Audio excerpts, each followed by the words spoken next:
नमस्कार। DCP news Uttarakhand में आप सभी का पुनः स्वागत है। मैं आपके साथ दीवान नोटिया। और आज मेरे साथ चर्चा में एक और ऐसी शख्सियत मौजूद है जिनसे संपर्क तो काफी लंबे समय से कर रहे थे, लेकिन व्यस्तता से समय निकालना थोड़ा कठिन हो रहा था। आज बमुश्किल उनका कीमती समय लिया और वो हमारे साथ चर्चा में शामिल हुए। आज हम बात करेंगे उनके रील और रियल किरदार की। आप लोग भी शायद समझते होंगे जो रील का किरदार है वही उनका रियल किरदार है, जबकि ऐसा नहीं है। तो आइए, ऐसे शख्स हमारे साथ मौजूद है। भादू मामा से लेकर बाठा नाना से लेकर गुगु क्या हो या फिर अन्य कुछ गाने जो उन्होंने दिए हैं, और उन गानों में जिस तरीके से लोगों ने प्यार दिया है वो वाकई में काबिले तारीफ है। एक समय था जब शायद वो खुद को लोक गायक नहीं समझते थे, लेखक नहीं समझते थे, और कहीं ना कहीं जो किरदार निभा रहे हैं उसका तो कोई जवाब ही नहीं है। संस्कृति से जुड़ी हुई ऐसी प्रतिभा हमारे साथ आज की चर्चा में शामिल है। नाम है जीत चौहान जी। जीत चौहान जी, बहुत बहुत स्वागत, आपने अपना कीमती समय दिया। सर, मैं सबसे पहले संक्षेप में यही जानना चाहूंगा, दो किरदार हैं आपके, एक रील और एक रियल। मैं पहले आपके रियल किरदार के बारे में संक्षिप्त परिचय दे हमारे दर्शकों को, मैं चाहूंगा आप दें। सर, सबसे पहले तो मैं डीसीबी न्यूज का धन्यवाद करता हूं जिन्होंने मुझे इस लायक समझा है। शुक्रिया। क्योंकि मैं इतना बड़ा कलाकार नहीं हूं कि लोग मेरा इंटरव्यू लेने आए, और मैं आपका बहुत बहुत आभारी हूं कि आपने मुझे मौका दिया है इस पे बैठने का। और जो आपके श्रोता जो देख रहे हैं, मैं उन सभी को भी नमस्कार करता हूं। सर, जहां तक परिचय है तो मेरा बहुत बड़ा परिचय नहीं है। मैं कोई इतना बड़ा आदमी नहीं हूं कि मेरा परिचय बहुत बड़ा हो। संघर्ष मैंने बचपन से ही किया है। आपको पता ही, आपके गांव के परिस्थितियों में रहे हैं। हम आश्रम स्कूल से पढ़े हैं। तिवनी आश्रम स्कूल हुआ करता था तब 8वीं तक का, उससे पढ़ाई करी है मैंने।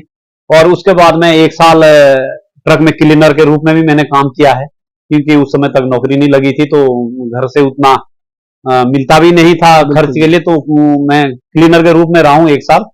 उसके बाद सर मैं जो है जब नौकरी लगी तो एक साथ ही 2-3 लग गई थी। पहले मैं उसमें भी रहा हूँ, सूचना प्रसारण मंत्रालय में भी रहा हूँ पौड़ी में। और उसके बाद मैं 1995 से मैं स्टेट बैंक में सेवाएं दे रहा हूं। State bank. रियल परिचय का उद्देश्य हमारा ये था कि मैक्सिमम लोग भादू मामा और बाठा नाना के नाम से इनको जानते हैं, और मैं खुद इनके रियल नाम से हाल ही में पीछे एक दक्ष चौहान के साथ हमारी चर्चा हुई थी, उससे ही परिचित हुआ हूं। और ये जानना इसलिए भी जरूरी था क्योंकि लोग जो इन गानों को देख रहे हैं और उनके माध्यम से जो समाज के लिए हम कुरीतियां कहें या समाज की जो मूलभूत सुविधाएं हैं उसको लेकर जो एक मैसेज देने का काम कर रहे हैं वो काबिले तारीफ है। जीत चौहान जी, वैसे तो जिनके नाम की शुरुआत ही जीत से हो, उससे हार का तो हम कोई उम्मीद भी नहीं कर सकते हैं। लेकिन आपने जिक्र किया है संघर्ष, जैसा आपने कहा कि जौन साहब आप मैक्सिमम लोग होंगे जो शायद इस तरीके के संघर्ष से गुजरते हैं।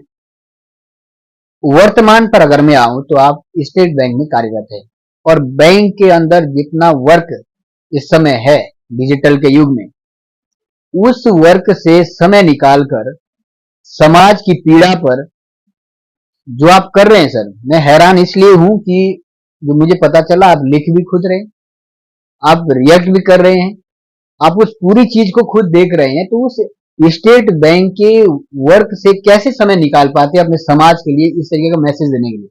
देखिए सर, मेरा मानना है कि अगर आपके अंदर कुछ करने की लगन है कि मुझे कुछ करना है, तो आदमी समय निकाल ही लेता है। सबके पास 24 घंटे होते हैं, चाहे वो बिजी है या जिसके पास काम नहीं, घंटे सबके पास 24 ही है।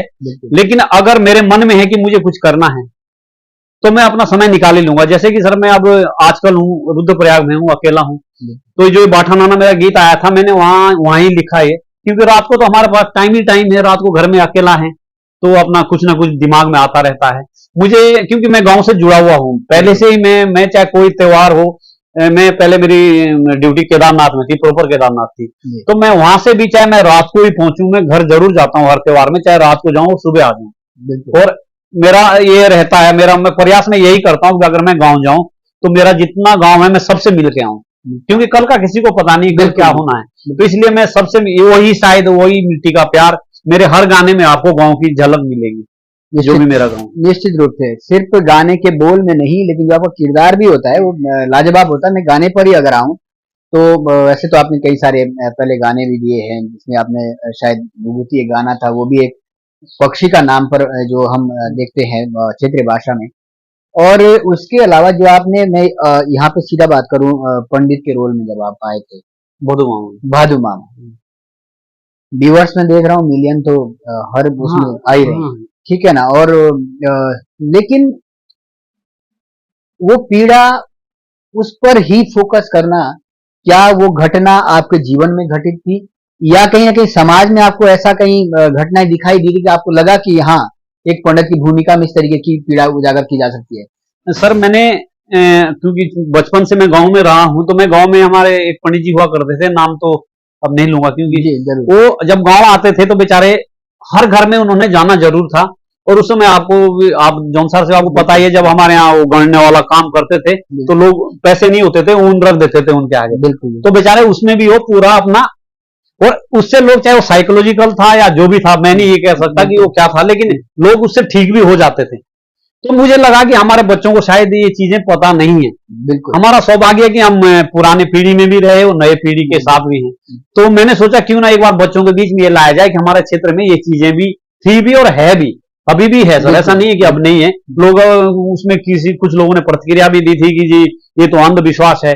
मैं कहता हूं अगर ये अंधविश्वास है, ठीक है, आप अंधविश्वास मानते हो, तो आप फिर जो है रात रात भर हनवल में जाके क्यों रुकते हो? अगर ये अंधविश्वास है तो क्या भगवान वहां क्या बैठे हुए थोड़ी है? लेकिन विश्वास हमारा है, हम मानते हैं, तो इसीलिए मैं तो मानता हूं कि भाई इसमें कोई अंधविश्वास वाली बात ही नहीं है। बिल्कुल। देखिए, विश्वास अंधविश्वास पे हम इसलिए नहीं जाएंगे क्योंकि ये फिर विषय हो जाता है रिसर्च का।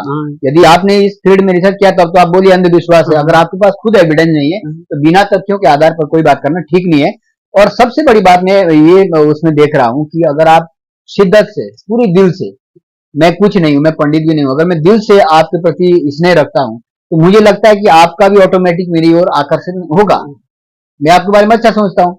और आज के समाज के सर, ये भी देखिए कड़वी सच्चाई है, लेकिन जैसे आपने एक पंडित जी का नाम लिया है, मेरे उसमें भी एक पंडित जी का जिक्र होता है कि आज के ऐसे भी पंडित जी है, चाहे हम पत्रकार की श्रेणी में है, चाहे पंडित जी की श्रेणी में, इससे पहले अध्यात्म के साथ कपिल शर्मा जी के साथ चर्चा किया हूं, उसमें भी मैंने देखा कई सारे लोगों ने पेशा बना दिया है, ठेकेदारी बना दी है हर फील्ड में। मेरे साथ भी एक वाक्य है कि पंडित जी कहते हैं कि जब दान के लिए गोदान होता है, गोदान होता है, और आप आश्चर्य करेंगे, पंडित जी का सुझाव होता है कि गाय है वो चांदी की होनी चाहिए।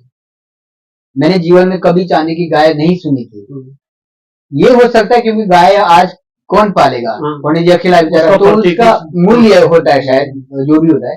लेकिन चांदी की गाय की डिमांड करना, ये पंडित की सोच में से बाहर हो गई है। दूसरा एक वाक्य यही है कि एक पंडित को कुंडली बनाने के लिए दिए, आज सब लोग पढ़े लिखे हैं, 20 साल पूर्व का थोड़ा बहुत तो कर सकते हैं ना। उन पंडित जी ने जो कुंडली बनाई, कुंडली भी ऐसी बनाई कि जब किसी शिक्षित लोग ने देखा तो देखा कि उस डेट में वो बारी नहीं है। तो अगर आप ये सोच रहे हो कि वो आज वो जौनसार वही जौनसार रह गया है जिसको पता ही नहीं है, तो आज शिक्षित लोग है, कम से कम अगर अपने को ज्ञान नहीं है तो मना कर दीजिए, और ज्ञान है तो उसका अच्छा सा प्रयोग करिए। तो आपको लगता है क्योंकि जो पेशा बन चुका है, और जो चीजें बहुत कम उसमें सोल्यूशन निकलता था, वो आप कद्दू निकाल रहे हो, गंडेर निकाल रहे हो, क्षेत्रीय भाषा में जो कहते हैं, उसकी जगह अब सिर्फ और सिर्फ पैसे की लूट मची हुई है। उस पर आप क्या कहेंगे? सर देखिए, पहले मैं एक चीज और बताना चाहूंगा, देखो है तो थोड़ा सा उसमें विरोधाभास वाली बात है। बिल्कुल। आप भी पंडित ही हो, ऐसा नहीं है कि आप पंडित ही हो। जब मैंने एक चीज, मेरे को जो पीड़ा थी इस जौनसार बाबर केस में, क्योंकि जब इलेक्शन हुआ था पीछे रामचंद्र नोटियाल जी के टाइम पे, तो मैंने गांव में चर्चाएं सुनी है। मैं ये नहीं कहता कि वो 100% सही है, गलत है, मैं ये नहीं कह रहा हूँ, लेकिन लोग कहते थे यार ये देखो, ये तो पंडित लोग एक तरफ हो गए हैं और ये तो जानबूझ के पंडित को ये करते हैं। तो मुझे ये लगा कि मैं क्यों ना लोगों के बीच में ये संदेश लाऊं कि जो जजमान और पंडित का रिश्ता था वो हम लोग किस तरह से मानते थे। पहले पंडित सबसे बड़ा माना जाता था हमारे, जब कभी कोई हमारा पंडित आता था तो मतलब घर में ऐसा लगता था कोई उत्सव हो रहा है। बिल्कुल पंडित जी आए हैं, सब लोग उसको जो है मामा मामा करके सारे लोग वो करते थे। तो मैंने वही मतलब रिलेशन दिखाने की कोशिश करी मैंने इन गानों में। तो अब आजकल का समय ऐसा आ गया सर, क्योंकि अब इन्होंने भी उसे रोजगार बना लिया है एक प्रकार से। अब गलती इनकी भी नहीं है कि बच्चे पालने हैं जब यही चीजें हैं। हाँ, पर मैं ये गलत मानता हूँ कि कोई अगर भाई इसमें गरीब लोग भी तो हैं जिन्होंने पूजा करानी है, ऐसे तो नहीं कि सारे लोग पैसे वाले ही है। जो डिमांड करें वो उसको देखते हुए करें कि भाई इसकी हैसियत क्या है। दूसरी सर ये भी होती है ना कि अगर आपको मंत्रोच्चार ही नहीं आ रहे हैं, तो गरीब बड़ी मुश्किल से हिम्मत करता है, उसको उसका बेनिफिट नहीं मिलेगा, तो वो तो फिर मारा गया ना। रोजगार की ठीक है समस्या, लेकिन रोजगार के लिए फिर और मजदूरी कर लीजिए आप, अगर आप ऐसा ही करना है तो। खैर ये उस पर हम ज्यादा जाएंगे नहीं, क्योंकि अपनी अपनी स्वाभिमान होता है व्यक्ति का। दूसरे गाने की अगर मैं बात करूं, बाठा नाना, उसमें एक बहुत ही दर्दनाक पीड़ा को आपने छुआ है। पहाड़ों पर हम पूरे उत्तराखंड में देखें, अगर हम कुमाऊं की अपेक्षा, गढ़वाल की अपेक्षा अपने जौनसार को देखें, तो काफी हद तक फिर भी हम सही जगह है। उधर की पीड़ा कुछ और भयंकर है। उस पीड़ा को शायद इसलिए भी क्योंकि आप कार्यरत ऐसी जगह पे है, तो वहां पे आपने सुनसान वो भूतिया गांव देखे हो, जहन में आया होगा। सर मैं पहले मैंने बताया आपको सूचना प्रसारण मंत्रालय में था, पौड़ी में। तो हमारा काम था चलचित्र दिखाना गांव में, जो चलचित्र दिखाते थे सरकार की योजनाओं का। मैं उस समय भी जब गांव में जाता था तो पौड़ी में तो सिर्फ एक बुढ़िया एक बूढ़ा घर में बैठे होते थे, बाकी घर सुनसान थे। तो पीड़ा तो मेरे को उस समय से थी यार कि ये लोग देखो, इन्हें माँ बापों को पढ़ाया, माँ बापों ने इनको छोड़ के चले गए। तो उस समय शायद उतना मेरा दिमाग नहीं गया, क्योंकि मैं लिखता भी नहीं था उस समय। उसके बाद में जो है फिर अब गढ़वाल गया, तो मैं वहां भी हाल करीब करीब वही है। तो रुद्रप्रयाग भी उतना बुरा नहीं है, लेकिन है अभी वहीं भी वही हाल है। और वही अब मुझे धीरे धीरे अपने जौनसार में दिखाई देने लगा कि यार ये तो हमारे यहाँ भी वही घूम फिर के आ रहा है। तो मेरे से जो बन सकता था, मुझे लगा, क्योंकि मेरे आज तक सर जब मेरे माँ बाप जब तक जिंदा रहे मेरे ही साथ रहे, मैंने उसी से सीखा कि कहीं ऐसा ना हो कि कल हम दूसरों को तभी तो बता पाएंगे जब मैं खुद उस पर अमल करूंगा। तो मुझे बड़ी पीड़ा होती है, क्योंकि हमारे नौकरी वाले लोग हैं, बुरा ना माने मेरी बात को, अगर सब लोग अपने घर को भूल गए और चले गए, माँ बाप क्या कर रहे घर में पता नहीं। उससे नहीं होता कि मैं जो है 2-4 हजार रुपए घर भेज दूं, उससे तो नहीं हो सकता। माँ बापों की पीड़ा होती कि यार मेरा बच्चा भी घर आए। त्योहार उनके तभी होते हैं जब वो उनका बच्चा घर आता है। तो वही पीड़ा मैंने दिखाने की कोशिश करी है। और मैं ये कहता हूँ जौनसार, बाबर, हिमाचल, रवाई, अपना ये जितना भी जौनपुर, सारा जितना हमारा क्षेत्र है, सबने बड़ा प्यार दिया इसमें। बिल्कुल सच कड़वा होता है, लेकिन उसे बयां करना भी जरूरी है। और सच यही है, बुरा उसे लगेगा जो उसको उस तरीके से देखता है, लेकिन जो शायद अपनी मान मर्यादा, अपने पूर्वजों के प्रति आदर्श रखता है, उनकी समय के साथ क्या जरूरतें हैं उसको अगर समझता है, तो उसे बुरा मानने की आवश्यकता भी नहीं है। चौहान जी, मैं उस गाने के बाद क्या आपसे उम्मीद कर सकता हूँ उसका एक पार्ट 2 निकलेगा? मैं बता दूं, अभी उसका दूसरा पार्ट भी मैंने तैयार कर लिया है, लेकिन मैं उससे पहले एक गाना मेरा और आ रहा है, गांव की याद। वो मैंने जब मैं केदारनाथ में था 2003 में, तब मुझे घर की बड़ी याद आती थी। अकेला में होता है, गांव की बड़ी याद आती है। उस समय वहां ना कोई फोन की सुविधा थी, ना कोई कम्युनिकेशन था ही नहीं, मतलब वो केदारनाथ में समय। तो मैंने बैठ के उस समय लिखा था 2003 में। उसमें थोड़ा सा बाद में बीच में सनी दयाल जी ने उस गाने को गाया भी था, लेकिन उसने थोड़ा चेंज करके गा दिया था। पर लेकिन मैंने उस गाने को दोबारा से अभी रिकॉर्ड कराया है, और मैं जल्दी उस गाने को लाऊंगा। उसके बाद में बाठा नाना का दूसरा भाग लाऊंगा, और इसके भी 3 ही भाग आएंगे बदमामा की तरह। क्योंकि पहले भाग में तो मैंने ये दिखाया था कि वो जो बूढ़े जी वो मिलने आ गए, अपने नातुकों से मिलने आ गए। दूसरे भाग में मैं ये कोशिश कर रहा हूँ कि वो उनको समझाए अपने बच्चों को कि भाई घर में माँ भी है, और गांव वाले भी मतलब इंतजार करते हैं, कभी कभी गांव चलना चाहिए। तो उसमें मैं ये कोशिश कर रहा हूँ कि जो है जो नातुटा भी है उसको, वो नातुटे पे मैंने ज्यादा इस पे फोकस दिया है कि वो करता है क्या नाम, कि मुझे गांव जाना है। हमारे यहाँ एक कहावत होती है, जितना प्यार मुंह से नहीं होता उतना इस रिश्ते को इस तरीके से देख सकते हैं कि बच्चे का भी उतना याद नहीं आता है जितना वो नातुटे का। तो इस तरीके का आपने एक चित्रण किया है, काबिल तारीफ है। लेकिन मैं आपसे, अगर पंडित जी के उसमें जो आपने मंत्रोच्चार किया है, स्टेट बैंक का एक कर्मचारी और मंत्रोच्चार में इतना कौशल प्राप्त हो, वो एक कैसे संभव हो पाया? कि अभी तक वो मंत्र याद है? अगर याद है तो उसको बताने का याद है। मैं आपको सुना देता हूँ जो पहले गाने में था। पहले गाने में था ये था कि जब वो कद्दू और 12 नाच का रूट था, जो हमारे बोलने की बात 12 नाच का रूट, जो सानी नौजवान 12 नाच का रूट, तो हमारे पिताजी भी करते थे, तो मेरे को इसलिए याद था कि भाई 12 नाच का रूट दिखाऊं, तो मैंने उसमें वो करा था, ए थे परिया महाराज की लागे रो तो 12 नाच का रूट और कद्दू की बट है, देख दिया कि आंख मुंह सुन दिया के कान मुंह बोलाने को मुंह मुंह, देवरिया गोठा कुत्ता मुंह सिंहासन बैठा राजा मुंह पलंग बैठी रानी मुंह, 100 चक्कर करूं आटा पेशू उसका मशान बना उकी ना डूबी खड़ी के खड़ी सुकाऊं, पूर मंत्र सूर की बाछा बाछा कड़ी पृथ्वी कड़ी, मेरी भी दुआई पड़ी मेरे गुरु की भी दुआई पड़ी, पूर मंत्र सूर की बाछा। गजब है, गजब है। मतलब वो बात ठीक है कि मतलब मंत्र उच्चार एक प्रैक्टिस के लिए याद करना, लेकिन हमेशा को उसके जहन में रखना, ये दर्शाता है कि आप इससे कहीं ना कहीं बहुत टच में रहे इन चीजों से। आपने कहा कि अपने फादर के साथ आपने देखा है, तो ये काबिल तारीफ है। मैं कहूंगा कि इस तरीके की होनी चाहिए।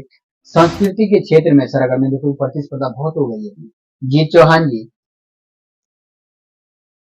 जब आप शुरू में गाना लाए आपको नहीं लगा कि इस समय तो भरमार है संस्कृति की, उस भरमार में आपको इतना प्यार मिल पाएगा ये उम्मीद थी? नहीं सर, इसके लिए तो मैं ऋणी हूँ श्रोताओं का, सबका, कि उन लोगों ने मुझे अपना सर पे रखा है। जब मैं इस फील्ड में आया था सर, उस समय शौक से आया हूँ, मैं मुझे थोड़ा सा ये था कि यार क्या पता, मैं अपने आप गाने के लिए नहीं गया था। मैंने पहला गाना जब मैं कर रहा था तो मैं गया था, यहाँ एक मोदका जी का एक होता था स्टूडियो, तो अज्जू तोमर से मैं सोच रहा था इससे एक गाना गवाता हूँ। वो वक्त की बात, उस दिन भीम सिंह चौहान जी भी वहां थे, ये ज्येष्ठ प्रमुख। हाँ, तो इन्होंने बोला यार भाई एक बार अपने आप ट्राई मारना तू। मैंने बोला यार मैंने कभी स्टूडियो में नहीं गाया, गाँव में तो मैं गाता रहता था जैसे महफिलों में होते हैं, मैंने कहा मैंने कभी गाया नहीं। हर बोले एक बार ट्राई तो मार। अब मैं अंदर गया तो इन्होंने क्या करा, उसमें डी टोन लगा दी बात। अब उस समय हमें पता नहीं था डी टोन क्या होती है, हमें नहीं पता। अब जब मैंने सुना यार मैं तो इतना बढ़िया गाता हूँ, मतलब मुझे अच्छा लगा हो, तो मैंने सोचा क्यों ना खुद ही ट्राई मालूम मैं। अब मैंने शुरू करा तो सर ये भी एक नशा है, बिल्कुल बिल्कुल ईमानदार, ये भी एक नशा है कि जब अगर आपको कोई चीज अच्छी लगने लगे तो उसके लिए आप फिर प्रयास करते हैं। फिर मैंने बीच में सोचा कि यार ये गाने तो सारे ही गा रहे हैं, ऐसा तो है नहीं कि मैं ही हूँ इस क्षेत्र में, तो संसार में सभी है। अगर लोगों के बीच आना तो कुछ अलग करें। बिल्कुल, अलग में फिर ये तो या तो खत्म ही हो जाएगा, बिल्कुल, या अच्छा ही या फिर अच्छा ही चल जाएगा। अब ऊपर सरस्वती माँ की कृपा रही कि लोगों ने प्यार दिया, बिल्कुल चल पड़ा। तो कह सकते हैं कि सुनार को ही सोने की परख होती है। आपने जिक्र किया भीम सिंह चौहान जी का, देखिए हो सकता है आज राजनीति में तो कई सारे उनके साथ हो सकते कई मुद्दों को लेकर हम सहमत भी नहीं होंगे, लेकिन जो बहुमुखी प्रतिभा उनके अंदर छिपी हुई है, चाहे लेखनी हो, चाहे आप राजनीतिक कौशल में उपलब्धियां हो, चाहे पत्रकारिता के क्षेत्र में शायद जब कोई आगे आना नहीं चाहता तो तब वो उसमें भी काम कर चुके हैं। तो उस व्यक्ति के अंदर खुद इतनी प्रतिभाएं हैं और उसने आपको कहीं ना कहीं कुछ तो देखा होगा ना उस व्यक्ति ने, इसलिए आपको बोला। और हम मान सकते हैं कि वही एक शुरुआत थी जहां से चौहान को लगा कि अब मैं खुद नहीं। एक चीज सर और भी मैं इसमें ऐड करना चाहूंगा, इसमें कोई राजनीति वाली बात ही नहीं है कि कोई लोग सोचे क्या पता ये बीजेपी से संबंध रखता हो। मुझे कोई राजनीति से कोई मतलब नहीं है, लेकिन जब मेरा भदोमा में फर्स्ट भाग आया था तो जो ब्लॉक की टीम है वहां क्या बोलते कालसी की, उन्होंने मुझे इतना सपोर्ट करा कि शायद मैं उस समय इस लायक नहीं था। इन्होंने बहुत बड़ा वहां सम्मेलन करके मुझे सम्मानित करा, तो उससे मेरे को और ऊर्जा मिली कि यार क्या जब इतना ये लोग प्यार दे रहे हैं। उस समय सारे क्षेत्र के प्रधान लोग भी आए हुए थे। अब उन्होंने मेरे को बुला के कि नहीं जी हम आपका सम्मान करना चाहते हैं, तो मतलब जो सम्मान हमने नहीं देखा था सर, ईमानदार बड़ा हमने नहीं देखा था। बैंक में नौकरी 30 साल की हो गई है मेरी, अब बैंक में तो कितने लोग जानते जो आया अपना काम कराया चले गए, लेकिन जो सम्मान उन्होंने दिया उससे मुझे थोड़ी ऊर्जा मिली। और मैं हमेशा उस टीम का ऋणी रहूंगा, पार्टी में रहे जिसमें रहे, लेकिन उसमें असवाल जी हो गए, अपने भीम सिंह चौहान जी हो गए, मोटरदा, इन तीनों का मैं इतना एहसान मंद हूं कि शायद जीवन में मैं इनका एहसान नहीं उतार सकता जितना इन लोगों ने मुझे सपोर्ट। बिल्कुल बिल्कुल, मैं राजनीति से हट के, चाहे राजनीति विचारधारा से कोई भी जुड़ा हुआ हो, लेकिन अगर कोई क्षेत्र के ऐसे व्यक्ति को, और खासतौर पर इसलिए क्योंकि जो गानों के माध्यम से मैसेज दिया गया है वो शायद उन्हीं राजनेताओं के लिए भी बहुत बड़ी सीख है, और उनके द्वारा उस व्यक्ति को अगर इस तरीके का प्रोत्साहन दिया जाता है तो उनके मनोबल में और भी वृद्धि होगी। मैं पूरे कालसी ब्लॉक को ही नहीं बल्कि हर उस राजनीतिक क्षेत्र से जुड़े व्यक्ति का भी आभार व्यक्त करूंगा जो भी इस तरीके की प्रतिभा को तराशते हैं, उसको देखते हैं और कहीं ना कहीं उन्हें सम्मान देने का काम करते हैं। आज जौनसार क्षेत्र में प्रतिभाओं की कमी नहीं है, बेहिसाब प्रतिभाएं हैं, बस उसको तराशने की आवश्यकता है। और कहीं ना कहीं जो सिद्धांत है वो एक होना चाहिए सर, क्योंकि देखो जौनसार पे अगर आप कुछ भी चीज बना रहे हैं तो उसको कहीं ना कहीं उस संस्कृति को टच करना ही पड़ेगा। आज सोशल मीडिया के दौर में हर कोई निकालने लग गया, तो मुझे लगता है भीम सिंह चौहान ने भी किसी अखबार में मैं देख रहा था, उन्होंने भी कहा था कि आज पेशे से हटकर थोड़ा सा हर एक गाय को ये ध्यान रखना चाहिए कि कहीं ना कहीं उस संस्कृति की झलक उसमें दिखे। सर एक चीज मैं इसमें और ऐड करूंगा, क्योंकि जो लोग भी अभी नए गायक हैं, सारे लोग नए भी है पुराने भी है, मैं इतना तो जरूर चाहूंगा सबसे कि अगर जैसा हम लोग हारुल गाते हैं, हमारी पौराणिक हारुल है, तो गाएं लेकिन उसमें छेड़छाड़ ना करें, क्योंकि लोग क्या कर रहे हैं कि हारुल पुरानी उठाई, उसमें शब्द पता नहीं कहाँ के जोड़ रहे हैं, तो फिर वो पुराना महत्व उसका खत्म हो जाएगा, मेरा मानना है। अब मैंने घुघोती गीत लाया था सर। हाँ। अब घुघोती क्या है, घुघोती एक दिवाली में हमारे यहाँ गाने वाला गीत था। लेकिन वो घुघोती गीत में जो बोल थे, मैं खुद कह रहा हूँ मैंने चेंज करे, कि वो जो बोल थे वो हर किसी के समझ नहीं आने थे, बिल्कुल, मतलब वो बोल ही ऐसे थे कि वो पुराने पौराणिक बोल थे तो नहीं आते समझ, तो मैंने उसको नए जौनसार की उसकी संस्कृति को जोड़ के मैंने नए उसमें शब्द डाले और लोगों ने बहुत पसंद भी करा उस गाने को। तो मैं सोचता हूँ जो पुरानी चीजें हैं उसको पसंद करते हैं लोग अभी। बिल्कुल, देखिए उसका एक उदाहरण ये भी मैं हाल ही में जब देख रहा था राष्ट्रीय स्वतंत्रता दिवस के उपलक्ष्य में, तो मैंने देखा त्यूणी इंटर कॉलेज में, सैया में कॉलेज में, और एक खरोड़ा में जो किरदार, ये 3 जगह का मैं फिलहाल देखा हूँ, पूरी जगह ये गाना छाया हुआ है, लेकिन जो खरोड़ा का किरदार था वो इन तीनों से मेरे को बेहतर लगा। बिल्कुल, इसलिए क्योंकि उसमें कोशिश करी है, हालांकि रियल जो आपका है उसका कोई जवाब नहीं है, मेरे पास भी नहीं है और किसी बार मैंने अब तक देखा भी नहीं है, लेकिन फिर भी तीनों में से खरोड़ा की जो लोगों ने प्रतिभा की है उसमें लगा कि वो उन्होंने कोशिश करी है कि वही चीज लाएं। देखो अब सर एक कलाकार होता है और एक मतलब अब वो बच्चे हैं, उन्होंने उतना, लेकिन उन्होंने कोशिश पूरी करी थी, मुझे भी लगा कि इन्होंने कोशिश पूरी करी है। और इस समय ऊपर वाले की कृपा है, सरस्वती माँ का आशीर्वाद है कि मेरे ख्याल 9 साल और कोई ऐसा स्कूल नहीं था जहाँ कार्यक्रम हुआ, या तो मेरा भोदू मामा नहीं चला या फिर वो नहीं चला, या बाठा नाना चला या भोदू मामा, मतलब सबने चलाया। बिल्कुल सब। इसमें मैं ये भी सोच रहा था कि क्योंकि आप उसमें जो लेडीज का किरदार निभा रही है, हाँ सर वो जरूर, वो मैं कोशिश कर रहा, मुझे उनका संपर्क नहीं मिला, लेकिन आज मैं चाह रहा था कि वो भी आपके साथ बैठे। नहीं आप बोलते तो मैं उसको बुलाता, यही रहती है वो डाक पत्थर में ही। अच्छा, वो काजल शाह हमारे खत से है। अच्छा हाँ, और ये मेरे जितनी भी टीम है सर, मैं बताऊं बिना टीम के नहीं होता कोई भी गीत। अगर मैं चाहूं कि मेरे वजह से अकेला हो जाएगा, ठीक है, लिखा मैंने है, गाया मैंने है और मैंने एक्ट भी करा है, लेकिन परिमा राणा ने उसमें गाया है, जो लेडीज का गाया परिमा राणा ने गाया है, उसके बिना भी वो गाना नहीं हो सकता था कि वो ना गाती। दक्ष चौहान ने बहुत खूबसूरत गाया है, अगर वो लोग नहीं होते तो कहां से चलता। और जो सबसे बड़ा किरदार है सर इसमें, पीछे जो कैमरे के पीछे है, वो है ठाकुर साहब, हमारे मेरे छोटे भाई अरविंद। अच्छा, जो एडिटिंग करता है मेरे गाने की, वो जबरदस्त चीज है। अगर वो मतलब वो मेरे गाने के लिए दिल से करता है, मतलब वो ये चाहता है कि इनका गाना मैं ऐसा बनाऊं कि लोग अलग से देखें। अब इसे बालक की बात कर रहा हूं मैं, बालक है, अब इसने कभी रोल नहीं करा था, बिल्कुल, लेकिन जब माँ सरस्वती का आशीर्वाद था या मेरे को प्यार मिलना था, तो इस बच्चे ने ऐसा रोल कर दिया कि हम भी इसके पीछे दिखे नहीं। बिल्कुल बिल्कुल, जो एक पर्दे के पीछे का जो किरदार है, उन्होंने जिक्र किया रावत जी का, तो वाकई में वो किरदार ऐसा होता है कि उसके बिना कुछ भी चीज संभव नहीं है, और उसका कहीं ना कहीं उस पूरी पॉपुलरिटी में सबसे बड़ा योगदान भी होता है। मैं काजल शाह जी का संपर्क जरूर आज ले लूंगा और उम्मीद करूंगा कि उनसे भी उनका समय निकले और उनसे बात की जाए आगे कौन से गाने और भी देने जा रहे हैं। लेकिन उससे पहले जिस बालक को पीछे आपने दक्ष चौहान के साथ चर्चा भी देखी, शायद उसमें मुझे जज नहीं हो पाया कि वो दक्ष चौहान ही थे या कोई और थे, तो उसमें शायद एक मैसेज थोड़ा सा रह गया था, क्योंकि दक्ष चौहान उसमें गायक थे, किरदार उसमें जिस बालक का था वो बालक आज मेरे साथ मौजूद है।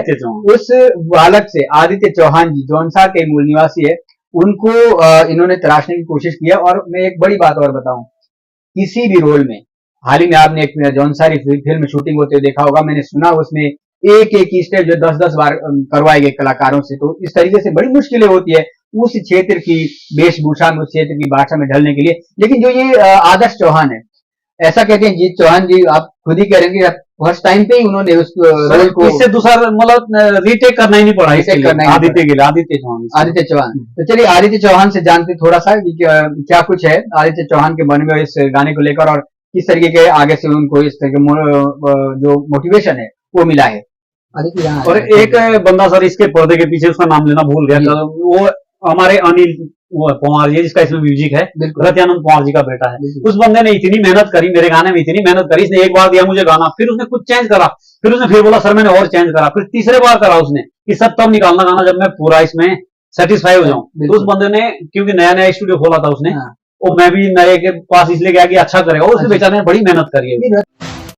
चलिए आदित्य चौहान हमारे साथ मौजूद है, जानते हैं आदित्य जी फर्स्ट टाइम पे ही ऐसी एक्टिंग किससे सीखी थी, किसने आपको ये सिखाया कि भाई किरदार ऐसे निभाए जाते हैं, और आगे जो अगला गाना है उसके लिए भी आपको पता है आपको मौका मिल जाएगा या रिजेक्ट तो नहीं कर दिया डायरेक्टर साहब ने आपको? पहले सभी को मेरा नमस्कार। अ, और अगले गाने में मैं रिजेक्ट नहीं होऊंगा क्योंकि अंकल बहुत अच्छे हैं। लेकिन अंकल अच्छे तभी है अगर आप किरदार अच्छा कर पाए, किरदार अच्छा नहीं होगा तो कोई भी अच्छे नहीं होने वाले। मैं अपनी पूरी कोशिश करूंगा कि मैं अपना किरदार अच्छे से निभा पाऊं। और आपको कैसे लगा कि मैं अंकल से जाके बोलूं कि मुझे इसमें रोल करना है? मैं अंकल जी मेरे घर पे आए थे एक बार, तो अंकल और पापा बात कर रहे थे, तो मैंने मजाक में अंकल से बोला कि अंकल मेरे को भी ले लो इस गाने में, तो अंकल ने कहा ठीक है भाई। देखिए एक बड़ा मैसेज ये है कि जो मन की बात होती है ना वो कह देनी चाहिए। कभी कभी संकोच के चक्कर में अगर ये बच्चा भी कल संकोच करता तो शायद आज तक भी रह जाता। उस एक मन की बात कहने से इनको इनकी मन की इच्छा पूरी हो गई और एक शायद नया कलाकार कहीं ना कहीं मिलना शुरू हो गया है हम लोगों के लिए। और सबसे बड़ी बात वही है कि ये वो कलाकार है जिन्होंने सिर्फ टीआरपी के लिए, व्यूअर्स के लिए, पॉपुलैरिटी के लिए काम नहीं किया है, जिन्होंने समाज की कुरीतियों पर, समाज की मूलभूत सुविधाओं पर प्रकाश डालने का भी काम किया है। मैं पुनः पूरी टीम के लिए, चाहे वो लेडी का रोल में हो, वो जी चौहान जी, मैं थोड़ा सा जानना चाहूंगा कि वो जो कपड़े आप लाते हो, वो आसपास का चलचित्र लाते हो, मकान की बात करें, वहां कुछ डाला हुआ होगा, पुरानी बहुत पुरानी वही एक्सक्लूजेट वही सबसे बड़ी चीज होती है कि उसको मेंटेन करने में। बाल आपने अभी तो आपके बाल काले हैं बिल्कुल, उसमें दाढ़ी सफेद कैसे कर सर उसके देते लिए हैं? मैं बताऊं, जो मेरा एक गाना था, कोई भी गाने के लिए मेहनत तो करनी पड़ती है। बिल्कुल मैंने 20 दिन तक उसके लिए दाढ़ी नहीं कटाई। मेरे को बैंक में बोलते थे सर क्या हो गया, अब वहां तो क्या बोलना था कि मैं क्यों बढ़ा रहा हूँ, मैंने बोला ऐसे ही थोड़ा सा देख रहा हूँ कैसे लगती मेरे को दाढ़ी। अच्छा तो मैंने दाढ़ी बढ़ाई थी, और जो टोपी गोल पहनी हुई थी हाँ वो मैंने खुद ही सिलवाई है मुझे, क्योंकि जब कोई चीज करनी है। बिल्कुल और जो लेडी के पास वो पुराना घाघरा वो था, वो इसकी दादी का था, इसी ने गांव से लाया था बालक में। अच्छा, क्योंकि इसके दादी घाघरे तो आज भी मिल जाएंगे लेकिन जो कुर्ती है ना कुर्ती है ऊपर वो भी वाली इसके दादी की थी, वो आज विलुप्त हो क्योंकि गई। इसके जो फादर है वो भी गायक है, बहुत अच्छे गायक है, भरत अच्छा चौहान जी। अच्छा अच्छा अच्छा भरत चौहान वो बहुत अच्छे गायक हैं, उसके बहुत सारे गाने हैं हिट। तो मैंने उसको बोला यार एक पुराना वो चाहिए था कहीं से, तो उसने फिर अपनी मदर का गांव से लाया, मंगवा लिया था। मंगवा लिया था। और काजल के पास तो था नहीं, उसके पास थे तो, लेकिन वो बिल्कुल नए वाले थे। नए वाले थे। अब जो सफेद सफेद करा वो मेकअप जो है काजल ने किया था, काजल का अपना वो है यहाँ पर अच्छा ब्यूटी ब्यूटी पार्लर है। पार्लर अच्छा तो अच्छा। उसने वो खुद ही, मेरा भी और अपना भी उसी ने मेकअप उसी ने करा था। हाँ, थीम मेरी अपनी थी, मैं पहले बता देता हूँ कि यहाँ ऐसा करना है। अब जो काजल ने जब रोल करना शुरू करा तो वो पहले ऐसे ही आई, मैंने बोला नहीं ऐसे नहीं मेरे को चाहिए, मेरे को ये वो जो ढांट है वो यहाँ बांध के रखो, क्योंकि मैंने दादी के हाथ में हाँ देखता था कि देखा जब है, वो वैसे बांध के रखा, मैंने कहा वो कुछ अलग लुक लगेगा। काजल के भी बाल सफेद हो रहे हैं, हाँ, उसमें बुजुर्ग से हो थोड़ा रहे सा हैं। बस ये था कि मैं थोड़ा सा डर सा गया, मैंने उसमें और चीज भी शूट करी थी फिल्म के साथ, हाँ लेकिन मुझे लगा कहीं लोग ये ना बोले कि यार ये गलत मैसेज दे रहे हैं, तो मैंने उसको काट दिया बीच में। पर अच्छा अगले में मैं सोच रहा हूँ करूंगा, नहीं क्योंकि वो उस चीज है हमारे यहाँ। कल्चर में थी वो। तो ने बड़ा सपोर्ट किया वहाँ पर, एक कौन सा मंदिर थी, शेरवा, शेरवा के जो गाँव के थे वहाँ जो अच्छा, मेरी निशानी थी, उन लोगों ने बेचारों ने बहुत मतलब मेरे को सपोर्ट करा। जिस घर में दिखा रहा था ना मैं, वो घर बाहर का वहां से बंद था वो। अब मुझे लगा कहीं ऐसा ना बोले दूसरे घर में, अब मुझे चाहिए था थोड़ा सा कि मैं अंदर भी दिखा हाँ, जाते बाहर भी। बिल्कुल तो मैंने उनसे पूछा तो बोला कोई नहीं, आप जैसा मर्जी इसको खोल लो, वो हाँ, थे वहाँ जिनका हाँ, घर था, अच्छा आप खोलो, कोई ना, हम अगर बोलेंगे तो हम लोग बैठे हैं, आप खोल लो घर। बहुत अच्छा तो उन लोगों ने बहुत सपोर्ट किया, मैं उनके सपोर्ट के बिना भी ये गाना नहीं है। देखिए इसमें जो मैं परिधान को लेकर बात कर रहा था, घाघरा हर जगह मिल जाएगा, लेकिन जो ऊपर का कुर्ती है ना वो मुझे अब विलुप्त होता हुआ दिखाई दे रहा है, उसके सिलने वाले ही खत्म हो गए संसार में, तो एक बड़ी समस्या पैदा हो गई है। लेकिन आपने फिर भी ढूंढा, पता नहीं कहाँ से ढूंढ के लाए, तो वो किया। और वो जो थी कंडी, कंडी बोलते हैं कंडी, हमारे यहाँ, कंडी हाँ। और टिकरी, वो मैं अपने गांव से पहले, अभी मेरे पास रखी हुई है, मैं क्योंकि सब चीजें रखनी पड़ती है। बिल्कुल अगर आपको गाँव को दिखाओ, बस थोड़ा उसमें मेरी एक कमी रहेगी कि मेरे को वो नहीं मिली खारी, अच्छा, अच्छा। ठहरने की जगह जो वो तो आपकी शायद उस समय थी पंडित जी जी सर, वो लेकिन मैं उस दिन मेरे को गाँव जाने का मौका मिला नहीं, अच्छा, अच्छा। और फिर मैंने कहा अब इसी से काम चला लेता हूँ फिर, अब क्या। लेकिन मैं फिर से कह रहा हूँ, माइंड ब्लोइंग किरदार थे दोनों के ही। जा रहा है आदमी, मैं जजमान के पास जा रहा हूँ, और ये जजमान और पंडित जी का जो रिश्ता था वाकई में वो एक दिल से जुड़ा हुआ था, और दिल से जब कोई रिश्ते होते तो समाधान आधे तो खुद ही निकल जाते हैं, है ना, जब आप इस शिद्दत से कुछ काम करते हैं। तो आदित्य जी तैयार हो जाइए, अगले क्या बोलते हैं बाठा नाना टू के लिए।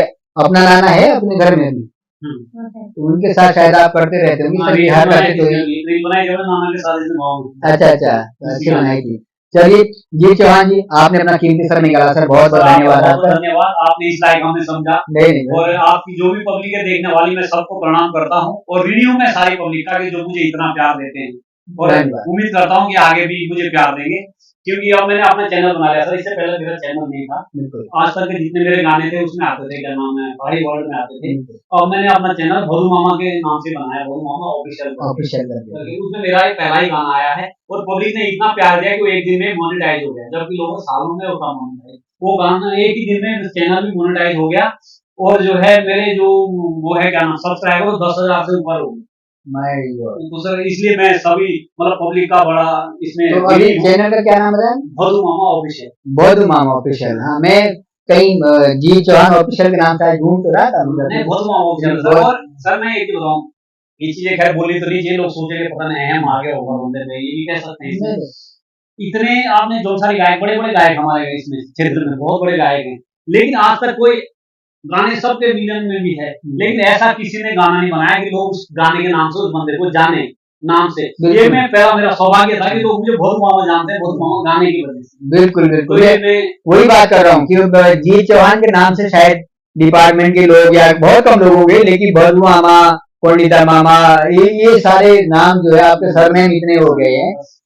आप लोग आप जैसे लोग सर प्रचार भी करते हैं, तो मैं आप लोगों का बहुत बहुत आभारी हूँ इसके लिए। बिल्कुल नहीं, प्रचार तो इसलिए क्योंकि उसमें एक मैसेज आपने बहुत अच्छा देने का काम किया है, और जहाँ चीज अच्छाई को है तो उसके लिए प्लेटफॉर्म कोई भी हो, मुझे नहीं लगता आज आपको छोटे से प्लेटफॉर्म की भी आवश्यकता है, आप खुद एक बड़ा नाम बन चुके हैं। अगर लेकिन आप फिर लोग भी साथ नहीं देंगे फिर हमें कोई नहीं पहचानता। नहीं नहीं नहीं, बिल्कुल नहीं। आप लोग साथ देते हैं तो हमारा भी नाम थोड़ा हो जाता, तो हम मैं बता रहा हूँ ब्लॉग वाले अगर मुझे उतना पॉपुलर नहीं करते तो शायद नहीं मैं आगे इतना कर पाता। उन लोगों ने मुझे बड़ा एहसान करा है, मैं उसको नहीं भूलूंगा कभी। बिल्कुल बिल्कुल चाहे लोग उसे राजनीति में ले जाए वो अलग बात है, लेकिन मेरे लिए वो राजनीति नहीं की। बिल्कुल। जिसने मेरे लिए करा सर, अगर मैं उसको भूल जाऊंगा तो फिर मैं इंसान नहीं हूँ। देखिए, कलाकार पत्रकार किसी दायरे तक सीमित नहीं होता है, मैं ये मानता हूँ, और अगर कोई अच्छे चीज के लिए प्रोत्साहित कर रहा है तो व्यक्तिगत पेशा का कहीं ना कहीं तो जुड़ा होगा ही। भाई वो आदमी अपना एक व्यक्तिगत उसका वो है, वो हर किसी का होता है। लेकिन अंतिम प्रश्न देना चाहूंगा आने वाले गाने के लिए, किस तरीके का कुछ सस्पेंस उसमें ऐसा है जो हमें वही फीलिंग दिलाएगा जो बाठा नाना सर आने वाला जो तो बाठानाना 2 है, जी बाठानाना 2 में तो बिल्कुल जहाँ से खत्म हुआ है वहीं से स्टार्टिंग होगी दोबारा, क्योंकि मेरे गाने मैं सर जो कहानी है वो मैं पहले लिख लेता हूँ। जैसे 3 गाने आएंगे तो तीनों की मैं पहले ही लिख लेता हूँ। अच्छा कि भाई यहाँ से तक ये जाएगा, यहाँ तक ये जाएगा, और यहाँ से आगे ये जाएगा। तो मेरा जो भी गाना आता है मैं बिना कहानी के नहीं बनाता हूँ। और जैसे आजकल लोग सुनाते हैं एक लाइन इधर की, एक लाइन उधर की, वो क्योंकि उसमें जब आदमी को ये नहीं लगेगा कि अगला क्या होना इसके बाद, तो फिर वो शायद देखते भी नहीं। इसलिए मैं पहले स्टोरी पहले लिख देता हूँ। मैं इतना गुंजाइश रखता हूँ कि अगर पहला पसंद आया तो दूसरा नहीं निकालूं, अगर पहला पसंद आया तो दूसरा निकाल देता हूँ, दूसरा पसंद आया तो फिर तीसरा निकाल दूंगा। अब जैसे भोलू मामा के 3 भाग आए थे तो कुछ लोगों ने लिखा भी था कि यार अब चौथा भाग में निकालो। अब तीसरे भाग में तो पंडित जी को बीमार दिखा रहा था, शायद राम ने दिखा। मैंने बोला जब चौथा भाग तो फिर वहाँ जमुनापुर में हो सकता है उसके तो नहीं हो पाएगा, क्योंकि नहीं। और देखता हूँ अगर आगे समय में जरूरत समझी मैंने तो मैं उसके बच्चे का रूप दिखा के बिल्कुल ये दिखा दूंगी, वो भी उसी लाइन पे है। बिल्कुल, बहुत ही अच्छा। और मैं फिर से, क्योंकि आप सब लोग पैसा खूब कमा रहे हो, इधर मिलियनों में आपके फॉलोअर्स आ रहे हैं, व्यूअर्स आ रहे हैं, उधर काजल शाह भी यूट्यूब भी कर रहे हैं। मैंने मेरे ख्याल से जितना खर्च इन गानों में करा है आप यकीन नहीं करोगे, मैंने मतलब सैलरी सारी इधर ही को दे दी, मैंने कमाया एक पैसा। बिल्कुल बिल्कुल। क्योंकि मैंने जो भी मेरे गाने आए मैंने खुद रिकॉर्डिंग कराई, खुद मैंने रिकॉर्डिंग का पैसा दिया, खुद मैंने एक्टिंग के लिए जो कलाकार है उनको पैसा दिया, और कैमरामैन को पैसा दिया, और गाना दूसरे को दे दिया फ्री में। बहुत मैंने देखो मेरा भी तो नाम हो रहा है ना, नाम बिल्कुल। अगर सर पैसा दे के थोड़ी नाम मिलता है, बिल्कुल पैसे दे के किसी को नाम नहीं मिलता है। ठीक है, हम भगवान इस लायक बना रखा कि हम बिल्कुल, रोजी रोटी चल रही है, इससे ज्यादा की जरूरत भी नहीं। बिल्कुल, ऊपर वाले ने बिल्कुल। कमी कभी दी ही नहीं। बिल्कुल बिल्कुल नहीं, हमारा सिर्फ इसको एक मजाक के तौर पर लेना था कि काजल शाह भी अगर एक बैक साइड और अगर बैक साइड में आपके साथ एक संसाधन है तभी शायद आप इस फील्ड में भी स्वतंत्रता से काम कर पा रहे हैं, क्योंकि रोजगार की आवश्यकता हर किसी को देखो, होती है। अगर मान लो मेरे पास पैसा नहीं होता, बिल्कुल। एक गाना कम से कम 3,000 उसको रिकॉर्डिंग के लिए चाहिए। मैं इस गाने को बताऊं कि बदू ये क्या नाम है, बाटन ना 15,000 मेरे खर्च हुए, तो 15,000 तो बहुत सारे लोग ऐसे बेचारे जिनको 15,000 तो सैलरी नहीं दे, बिल्कुल वो कहाँ से लगाएंगे? बिल्कुल। तो ऊपर वाले की कृपा से ये इस वजह से भी शायद हो सकता है हम सबसे बड़ी चीज है कि आपका जितना किरदार है ना, जितने गाने हैं, उसमें एक दिल से एक जुड़ाव है, संस्कृति के प्रति पीड़ा है, और लोगों का, मैं बोल तो रहा हूँ, मैं मेरी मदर, आपका जो किरदार है उनको ऐसा लगता है कि ये रियल है। तो मैं खुद कहती है कि बेचारे बुजुर्ग हो गए हैं, पता नहीं अब कैसे होगा। मैंने उनको बोला कि एक किरदार है, वो ओरिजिनल में वो अच्छा कमाते हैं, तो लेकिन वो भावना है उनकी भावना है सर। कि वो और उनके प्रति। मैं आप जैसे लोग हमें प्रमोट करते हैं तभी हम लोगों तक पहुंच पाते हैं, नहीं तो बाकी तो क्या फिर हम एक पिंजरे के अंदर बंद है। अब आज आप आए, आपने हमारा इंटरव्यू लिया, 4 लोग देखेंगे तो शायद हमारे बारे में थोड़ा और प्रचार होगा। बिल्कुल बिल्कुल बिल्कुल सर, निश्चित ही होगा। और आप पिंजरे में नहीं, आप तो बहुत बड़े सर, प्लेटफॉर्म पे आपको आ आशीर्वाद गए हैं। आपका- एक बार पुनः आपका बहुत बहुत धन्यवाद, आपने हमें कीमती समय दिया। आगे हम जरूर इसमें जो काजल शाह जी है उनका संपर्क लेने की कोशिश करेंगे, उनसे मिलने की कोशिश करेंगे, और क्षेत्र में जो भी ऐसी प्रतिभाएं हैं हम जरूर उन सभी तक पहुंचने का भी प्रयास करेंगे। कई सारे किरदार है जिनको अभी और आगे प्लेटफॉर्म देने की हम सोच रहे हैं। फिलहाल की आज खबर में इतना ही, आगे फिर मिलेंगे, तब तक के लिए हमें दीजिएगा इजाजत। नमस्कार।